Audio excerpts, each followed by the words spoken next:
Good to see you this morning. Good to be here with you. We're in the book of Hebrews in our Sunday morning Bible study, and we are in chapter 12.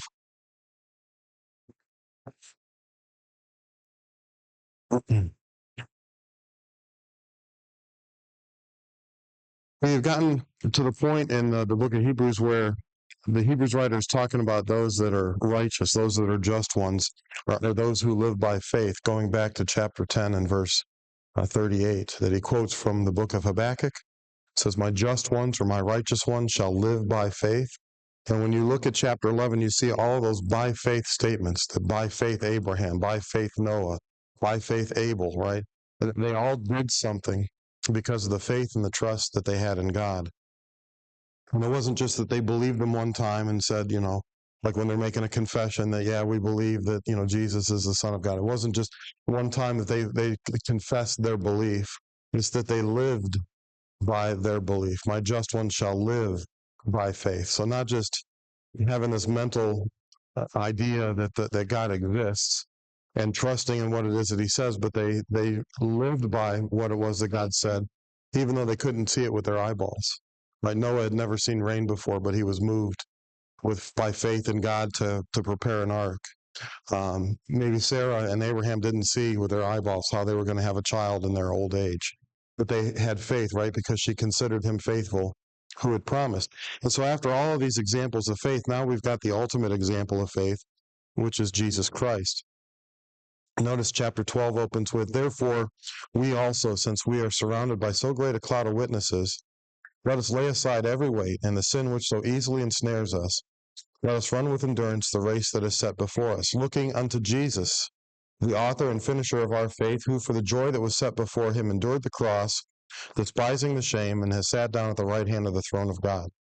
And so, after all these examples of faith, look at Jesus, to consider Jesus, think about him, set your eyes upon him, and the example that he gives, because he endured. He endured hostilities, he endured afflictions, he endured persecutions, and he didn't quit. He finished the job. He crossed the finish line. And so he's saying, look at him and all the things that he has done, and sitting down at the right hand of the throne of God. And we've seen that over and over again in the book of Hebrews. The idea that Jesus is the one, right? To none of the angels did he ever say, "Sit at my right hand till I make your enemies your footstool," going back to chapter 1 and verse 13. In chapter 8 and verse 1, right? "Since we have such a great high priest who has passed through the heavens and is seated at the right hand of the majesty on high." And so the idea that Jesus is the one who's ruling in the Christian age is over and over again seen in the book of Hebrews, that everything that we have with Jesus is better.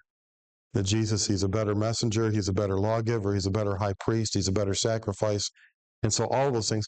And so let us look to his example, right?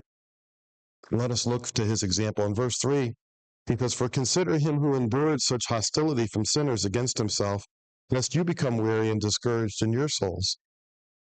It may be easy for us to become discouraged when we're trying to reach loved ones, when we're trying to reach family, when we're trying to reach friends and neighbors with the gospel. It may be easy for us to become discouraged. If we stand up for the truth in the workplace and our coworkers think that we're some sort of religious nut, and they start calling us names or whatever, or labeling us that way, right? We can become weary and discouraged in our souls. And he says, don't do that, because think of all the things that Jesus had to endure, right? And he didn't become weary. He may have been discouraged. He may have been weary. He may have been tired at times, but he continued to press on, right? Even though he was a son, yet he learned obedience by the things which he suffered, in Hebrews chapter 5 and verse 8. And so think about him, consider him, right? Consider him who endured such hostility. And we think of, the fact that he was mocked, that he was scourged, that he was spat upon, that he was struck with rods, all the things that happened to him, right? And it says that, he despised the shame in verse 2. But for the joy that was set before him, because of the work that God had given him to do to reconcile man and God back together to one another, because man's sins had separated him from God. And so Jesus, for the joy that was set before him, for that reconciliation between man and God, Jesus went ahead and suffered all the things that he suffered. He didn't have to do that, obviously, right? Didn't have to leave heaven and come here and do all of that, but he did. And so in Hebrews 12:3, it says, consider him who endured all these things. Think about Jesus. When you become weary, when you become discouraged, when you think, why is this happening to me? I'm speaking for God and I'm trying to help people understand the gospel and I'm being persecuted for this. Why would God, if I'm doing his work, allow me to have to suffer? Well, consider that Jesus had to suffer these things. And if Jesus had to suffer these things, why should we think that somehow we're going to be exempt from that, right? That somehow that's not going to apply to us. And so this is very appropriate for the Hebrews writer to be pointing this out to these Jewish Christians because they're likely facing some stiff persecution from the Jews. And there's a desire maybe on their part to we'll just go back into Judaism. I will just practice some parts of Judaism, and we won't have to worry about this persecution anymore. When we get weary, when we become discouraged, we'll kind of go along to get along. And the Hebrews writer is saying, don't do that. Endure the persecution, endure the sufferings, go through, because there's something better. There's a better resurrection, right? For those who didn't accept deliverance. When we go back to the end of chapter 11, and it talks about how those prophets were persecuted and how they were killed and how they were stoned, and one of them was sawn in two. And they didn't accept deliverance. Moses could have said, look, I'm going to live here in Pharaoh's household and enjoy all of this rather than suffering affliction. He says, no, you're going to have a better resurrection if you're with God, if you're on God's side. Right? When the resurrection comes, there's a resurrection of those to life and there's a resurrection of those to destruction. And which resurrection do you want to be in? And so you can escape a little bit of persecution here on this earth, but the end of that's going to be much worse for you than if you don't to go through that, if you don't endure that. And so we need to endure, right? That word endurance in verse 1, let us run with endurance, is a word that we get the word agony from, the Greek word that's there, and it has to really do with struggle, right? That we need to have that kind of wrestler's mentality where we're watching the other guy and every muscle's tight, and we have to have that kind of endurance, right? To keep on keeping on, remain faithful. He says in verse 4, for you have not yet resisted to bloodshed, striving against sin, and you have forgotten the exhortation which speaks to you as sons. My son, do not despise the chastening of the Lord, nor be discouraged when you are rebuked by him. For whom the Lord loves, he chastens and scourges every son whom he receives. Because you have not resisted unto bloodshed. Well, can you think of someone who did resist unto bloodshed?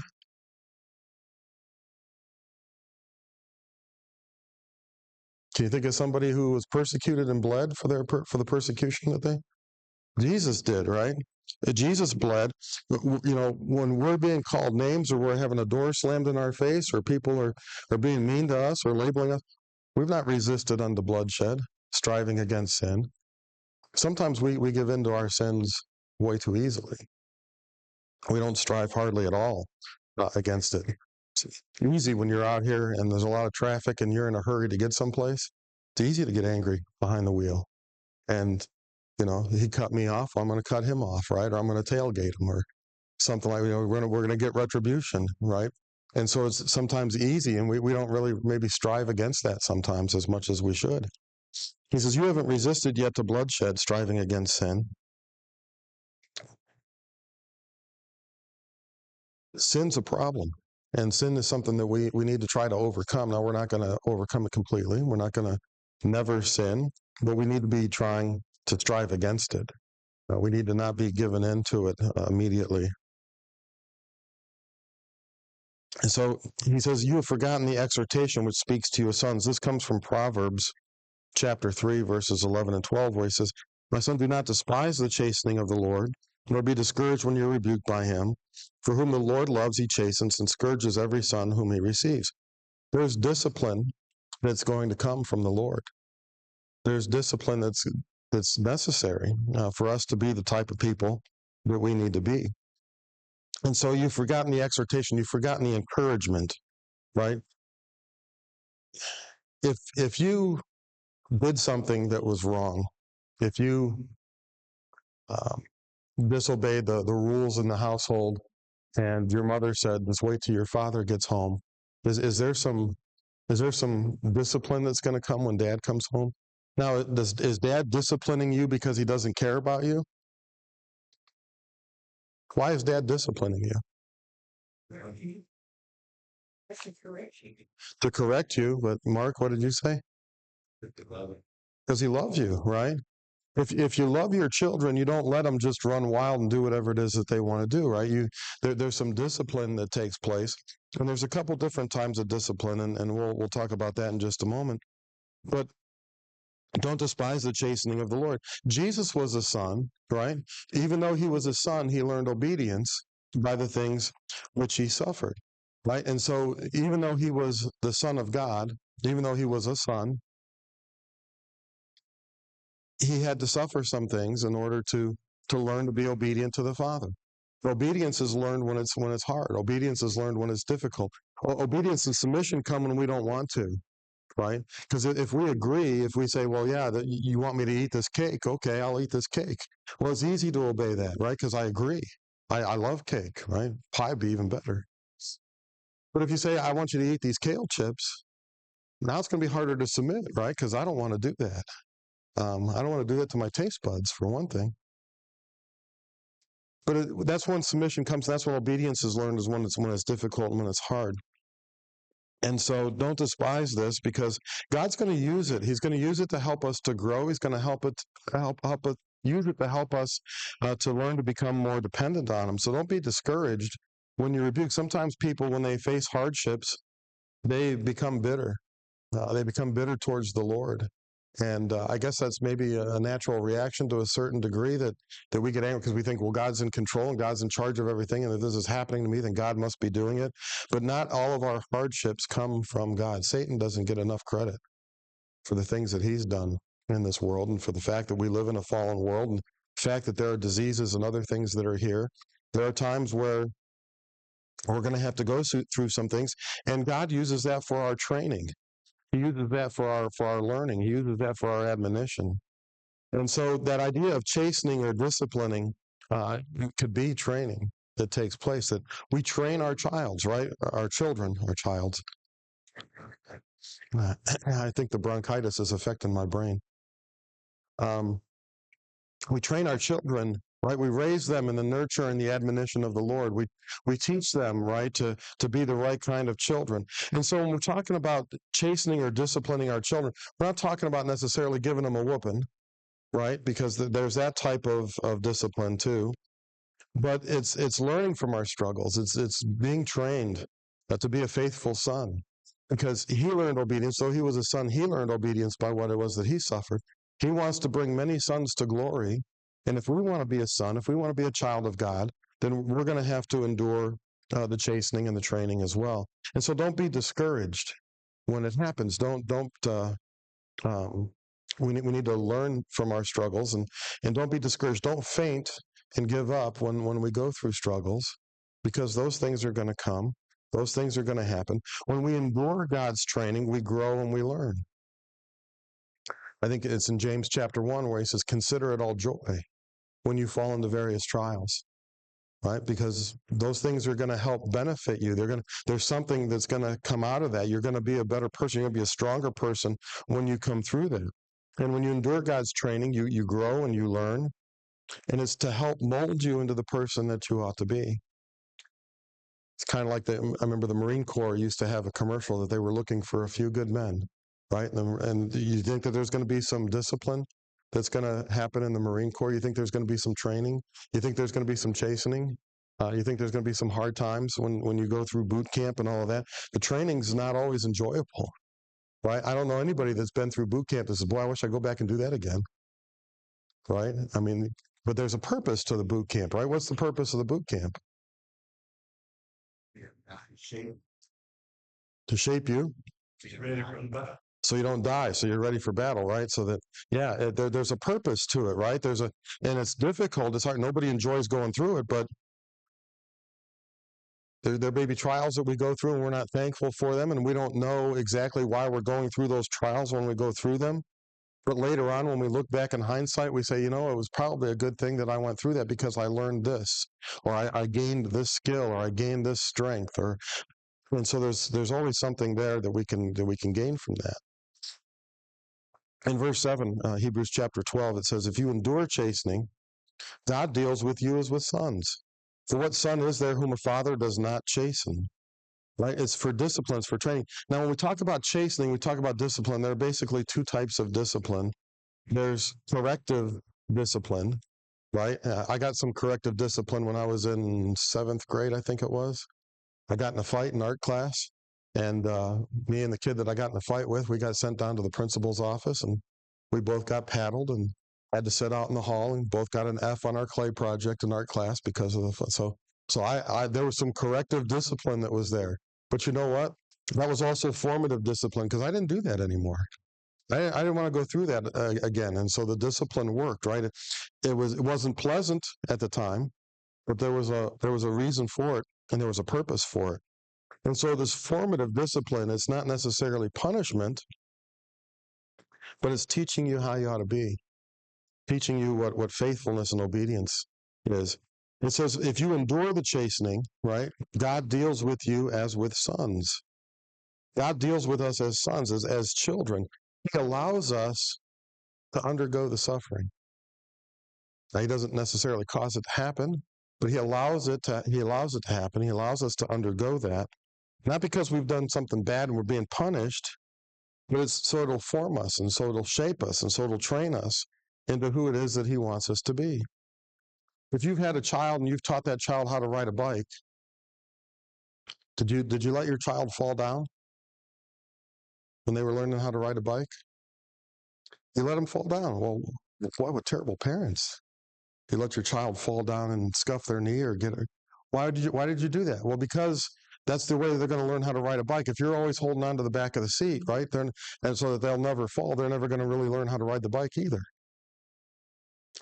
And so God allows us sometimes to fall down because we need to recognize our dependence upon him, that we need him. And it should draw us closer to God through that. Rather than us blaming God for our sufferings, it ought to draw us closer to him to realize that we need him, that we recognize our dependence upon him. And so we don't become bitter because of formative discipline, because we need that. We need to be trained in how we should be and what we should do. It's not an excuse for us to give up our faith, to say, well, I'm throwing in the towel because, well, this just got too difficult. It got too tough. Your example of fine is really a good example because you start off child, can't even pass. But by you're helping and helping, eventually you're training them where you can let go. Now they're probably going to fall. So, but after they learn how to fight it off, they're still going to fall. Yeah. But you're there to help God get out. He's training it, help. But he doesn't just let us go. Yeah. Yeah. No, thank you. That's a good comment. Yeah. He's always there, right? He's always there for us. Just like a parent's always going to be there for the child. Right? We allow the child to fall down. We allow them to experience that so they learn balance and so that they learn the joy of riding a bicycle. God allows us to fall down in this life. He allows us to have free will to make our own choices. But that's really the best kind of world to live in, because if God determined everything and we were just robots, it wouldn't be as enjoyable, right? And life wouldn't be as enjoyable. So God deals with us as sons, right? That we're legitimate children, if you will, because we've got a father who is there to discipline us. For what son is there whom a father does not chasten, or the father does not discipline?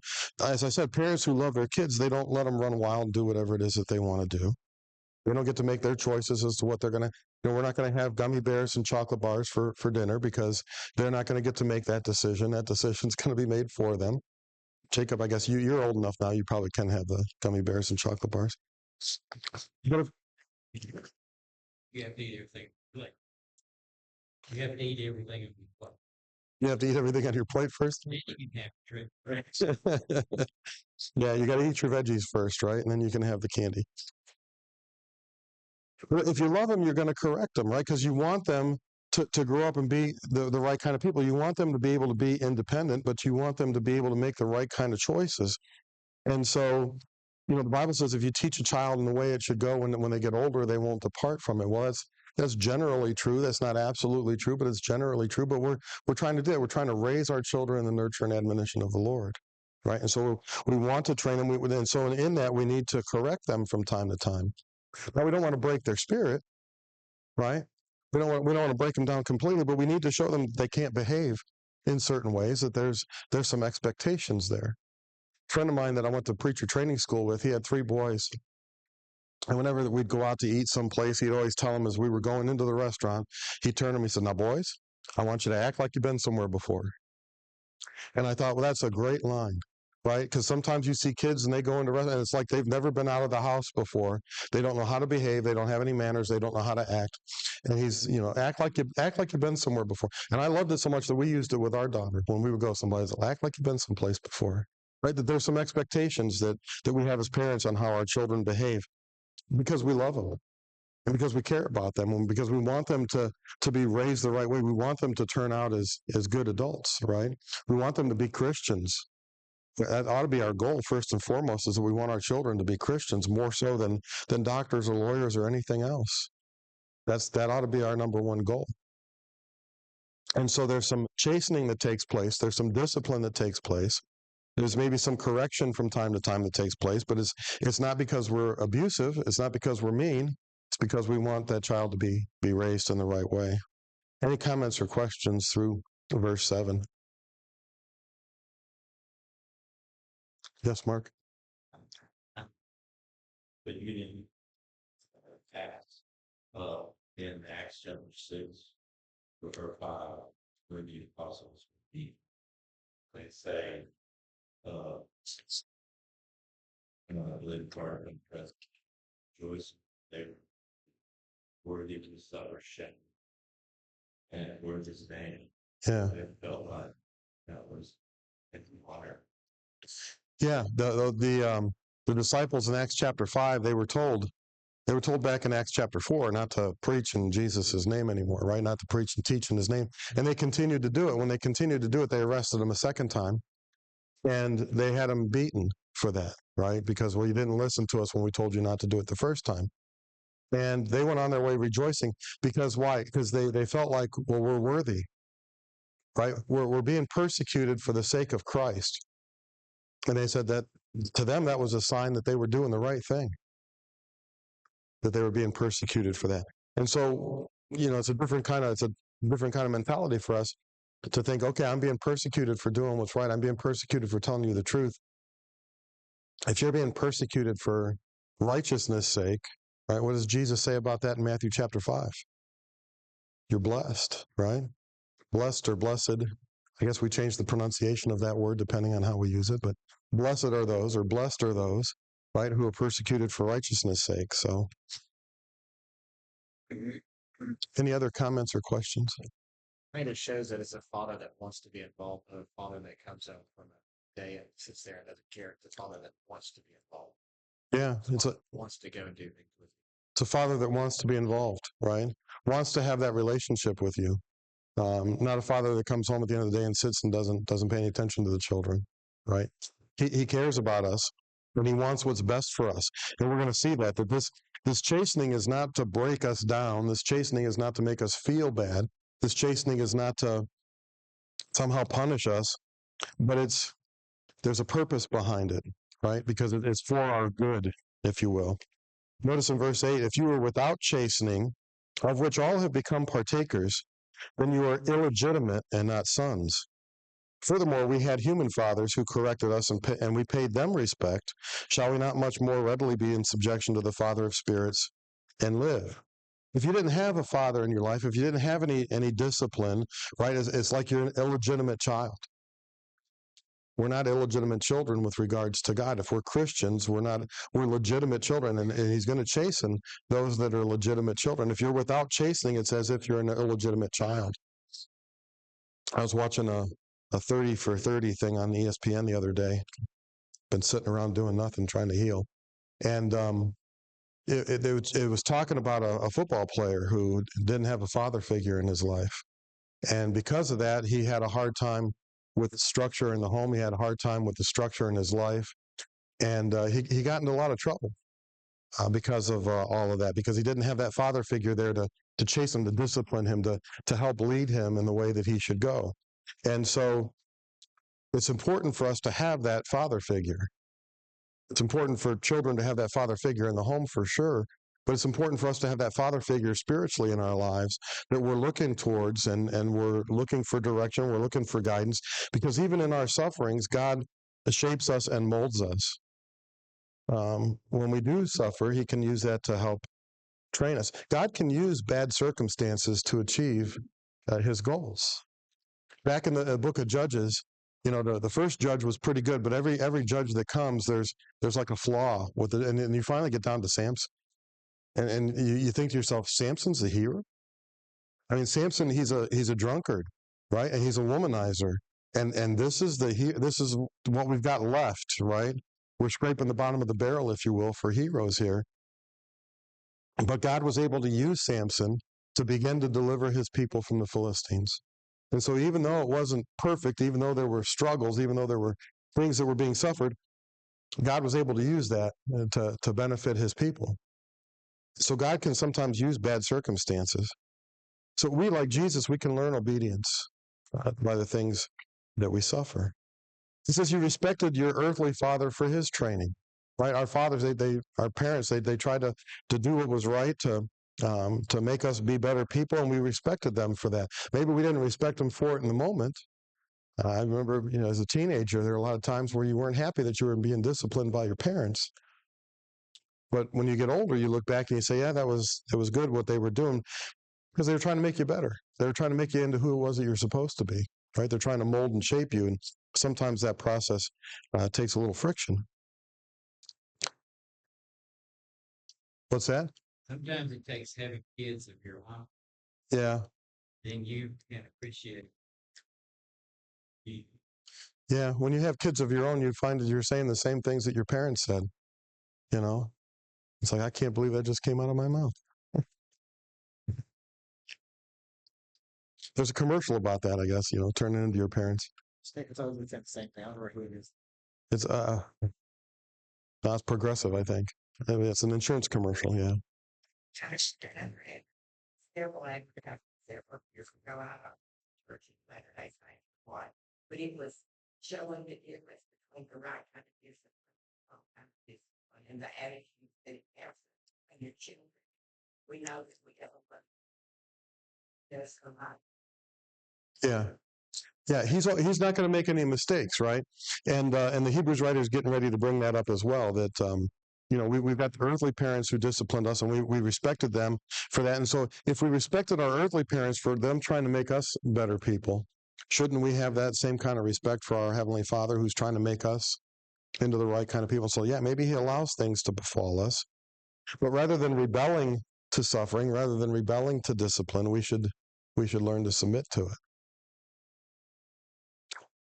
Satan attacked Job, and Job was afflicted. His family was afflicted. His wealth was afflicted. He had boils himself on his body, and God allowed that to happen. God didn't cause it, but God allowed it to happen. But it made Job into a better man, didn't it? And at the end of that, Job had more at the end than he had at the beginning. The outcome for him was better than it was at the very beginning. And so we look at that, we look at the patience of Job, we look at all the things that he suffered, and we wonder sometimes, well, I don't know if I could go through all of that. I don't know if I could handle all of that. And Job was able to handle all of that. I don't know if I could. But God used that to make Job into a better man. He talks about, if you are without chastening in verse 8, of which all have become partakers. Everybody suffers something in this life, don't they? We all have struggles. We all have sufferings. We lose loved ones. We have diseases that we have to deal with. We all have something in this life. We're all partakers in that, right? And so suffering to a certain degree is a part of life. Jesus suffered because he was on this planet and he was in this world and he was standing up against the powers that be. Jesus suffered for those things. But suffering is a part of life. It says all have become partakers. So if you allow your suffering to push you away from God, you're still going to have the suffering. You can suffer with God or you can suffer without God. But the suffering doesn't change. The suffering doesn't go away. The suffering's still going to be there. Wouldn't you want to have God on your side? Wouldn't you want to have God in your corner? Wouldn't you want to have God to be able to rely on when you go through a period of suffering? Because if you leave God, you're still gonna have the suffering to deal with. You watch football and you see wide receivers and they come across the middle of the field and they know they're going to get hit, right? When they come across the middle, they know they're going to take a hit, right? And you can hang on to the ball, you have to let go of the ball. But you're going to take the hit either way, right? Take the hit and hold on to the ball, right? Take the hit and hold on to God. Don't give up on your faith. Don't give up on your Christianity. Without faith, right? Without faithfulness, it's impossible to please Him. Don't be displeasing to God because you've given up your faith on Him because something in this world has befallen you. We can either use it to allow us to become better and stronger, or we can allow it to push us away from God. But it ought to be something that drives us closer to God, because we recognize that God's allowing this to happen, and here's the reason why. God's allowing this to happen, because this chastening is going to help mold and shape us. Notice in verse 10, for they indeed, talking about our human parents, right? For they indeed for a few days chastened us as seemed best to them, but He for our profit, that we may be partakers of His holiness. Now, no chastening seems to be joyful for the present, but painful.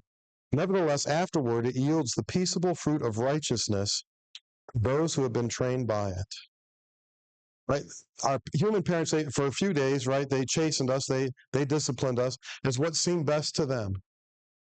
I think most parents are, when they're disciplining their children or when they're raising their children, they feel like what they're doing is what's best for the child. Now, they can make mistakes. They're human, right? And sometimes parents make mistakes in things and have to go back and apologize for that later. But they, for a few days, chastened us as what seemed best for them. But He, right, for our profit. The chastening that we receive from the Lord, the suffering that we go through and that God allows us to go through, it's for our profit. It's for our benefit. It's for our own good. I didn't like that paddling in 7th grade, but you know what? It was for my own good. There was a profit that came from that. We don't like the things that we have to go through. No chastening is joyful for the present. When we're going through the suffering, it's not joyful, but it's painful. But He uses our sufferings, He uses the things that we go through for our benefit. It's for our good. And He always has our good at heart. He's not looking to destroy us, right? He's not looking for a moment where we slip and say, aha, I got you now. He's wanting to be merciful towards us. He loves us, right? And so He wants what's best for us. Sometimes we don't see that. Sometimes we think we know what's best for us, but He really knows what's best for us. And what's the profit? That we may be partakers of His holiness. Now, we've seen that word partakers. We've seen that idea of partakers before. Over in chapter 2, it talked about how Jesus was a partaker with us in flesh and blood so that He could die on the cross for our sins and defeat him who had the power of death, that is Satan. And so He partook of flesh and blood with us. In chapter 3 and verse 1, it talks about how we get to be partakers of the heavenly calling with Him. Just as He was a partaker, He shared with us in flesh and blood, we get to share with Him in that heavenly calling. We have that home that's waiting for us. And so this molding and shaping is to make us the people that He wants us to be, the people that we need to be, so that we can be partakers of His holiness, so that we can spend eternity with Him. He doesn't make any mistakes in disciplining us. Our human parents may have made mistakes, but He's not going to. And so we get to be a partaker. There's a benefit to the training, that we get to be a partaker of His holiness. He says, it yields the peaceable fruit of righteousness. My just ones, my righteous ones shall live by faith. When we live by the trust that we have in God, even though we can't see it with our eyeballs and we think, I don't know how I'm going to get through this. I don't know how I'm going to deal with this, but I'm going to trust in God. I'm going to have faith in God. When we live by that faith, God accredits us with righteousness. my righteous ones or my just ones shall live by faith. And so it yields the peaceable fruit of righteousness to those who have been trained by it. We could ignore it. We can go through the sufferings and we can ignore the training that we're supposed to get from that. We can not become the people that we need to be. We can rebel against God. We can complain. That's not going to be allowing us to be trained by it. We got to allow it to have its work, right? Allow patience, right, to have its perfect work in us. And so for those who have been trained by it, we receive the peaceable fruit of righteousness. And so we need to be faithful in our sufferings, and God counts it for righteousness. And it goes back to the idea of the righteous shall live by faith. The righteous don't give up when they're disciplined. They're shaped by it. They're trained by it. They allow it to make them better. And they don't shrink back. I go back to chapter 10.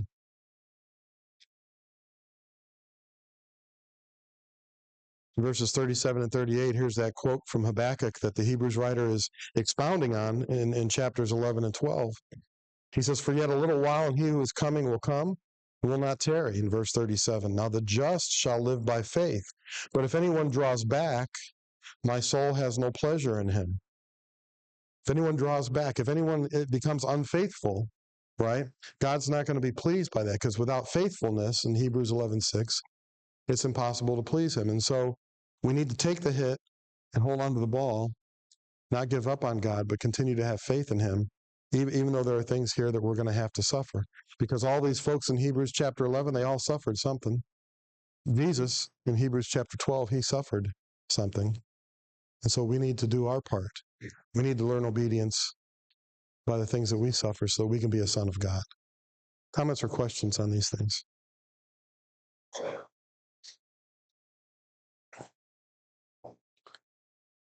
This can be a difficult subject to talk about, a difficult passage to study with folks that are actually going through some severe struggles. You may have to pick your moment when you want to bring this up or teach this as far as the benefit that comes from suffering, because no suffering when you're in it is joyful, right? But it's painful. And it's easier to see in hindsight than it is to see when you're actually going through the suffering.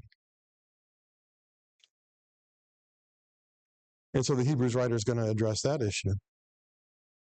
He says in verse 12, "Therefore strengthen the hands which hang down and the feeble knees, and make straight paths for your feet, so that what is lame may not be dislocated, but rather be healed."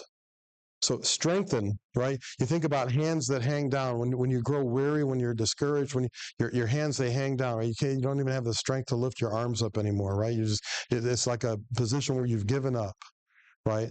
So strengthen the hands that hang down and the feeble knees. Those that are feeble, those that are weak, those that are facing, well, let me say it this way. With every physical challenge that we have through suffering in this life, there's a spiritual challenge that comes with that. Because every time we face a physical trial, there's an opportunity for us to give up on God and to turn away and to lose our faith. And so with every physical trial, there's a spiritual battle. And so when you see folks that are struggling, right, and I think this is directed more towards the leaders, probably more towards the eldership, if I had to guess. When it says strengthen the hands that hang down and the feeble knees, those that are weak, those that are suffering, those that are struggling, and they look like they're about to give up, right? We need to help encourage them to remain faithful. Go back to chapter 3 and look at verse 13 for a moment. We need to be helping one another. So our first goal is for us to get to heaven. Our second goal ought to be to take as many people with us as we can. And in that, look at chapter 3 and verse 13. Exhort one another daily while it is called today, lest any of you be hardened through the deceitfulness of sin. We need to be encouraging one another, especially when we see somebody who's struggling with something and we know that they're struggling with something and they look like they're about to give up. We need to encourage them. We need to encourage their faith. We need to help strengthen their faith. Hebrews chapter 10 and verse 24 says, "Let us consider one another in order to stir up love and good works, not forsaking the assembling of ourselves together, as is the manner of some, but exhorting one another. And so much more as you see the day approaching. We need to be encouraging and exhorting one another so that we can all keep on keeping on. He says in verse 13, make straight paths for your feet, so that what is lame may not become dislocated. Make straight paths. Sometimes people need an easier path for a little while. We want to push people, we want to challenge people, we want to try to get them to be more active in their Christianity, be more active in the church, but you can't push everybody all the same all the time. You got to recognize that people are at different places in their spiritual walk, and people are in different places with regards to what it is that they're going through and suffering with. And so making straight paths for your feet, you might have to give them an easier path for a little while so they can get back on their feet. Because you don't want what's lame to be dislocated. You don't want those feeble knees to become dislocated. You don't want them to be cut off, right? You don't want for them to be lost. And so you got to be careful about that. You want them instead to be healed. And so that sometimes people just need to rest. Sometimes people just need to catch their breath. I've seen ministers who have allowed themselves to get burned out. And they don't want to do it anymore. They don't want to preach anymore. They don't want to be in ministry anymore because of that. Sometimes people need to rest. They need to catch their breath in order to be able to continue on. And so we need to be sensitive to where people are in their walk. It might be a better time to push them. It might be a better time to explain, there's a benefit to the suffering that you're going through. There's probably a better time to do that than when they're going through that suffering. Any last minute questions or comments or snide remarks before we break for worship? But they talk about strength, and sometimes it don't take a whole lot. Just to maybe a text saying thinking about you, a card that says get well soon, or Yeah. call or anything. It doesn't take anything extra sometimes to build you up. Yeah. That 2015 I went through my heart surgery. There's so many people that pray for me, thinking about you. And that's how they make it through. So Yeah. No, we can all be encouraging, right? We can all be encouraging. We can all do something to encourage, whether it's a phone call or a text or a card, making a meal for someone, right? Those types of things. We can all do something that's encouraging. It doesn't take any special ability to do that. Thank you for your attention and your comments.